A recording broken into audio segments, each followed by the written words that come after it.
Orizorda ikkita mashina avariya bo'libdi. Hozir shuni Yevroprotokol qilib bergan ekanman. Ikkita mashina ham, lekin inomarkalar ko'p turganlarda.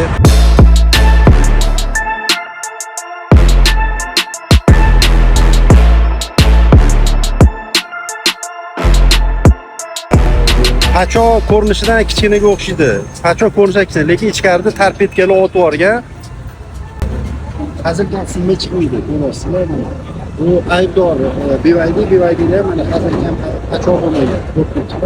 Hozir hech kimga qiziq emas-da, kim aybdor, kim jabrlanuvchi. Yevroprotokol shunaqa ideali bo'lishi kerakki, summa necha bo'lishidan qat'iy nazar Sirro'ga bor yo'q 14 million beradi. Endi ikki tomon u yo'qni o'zi kelish kerak-da. Yo keyinchalik agar to'lamay qolsa uni ham olsa bo'ladi. Qachonki mana sud qilib shuning uchun bizni ideal darajada video qilib berdi. Hozir biz Yevroprotokol qilayotganimizda bizni qilib bo'lishimizni gay xodimlari ham kutib turdi.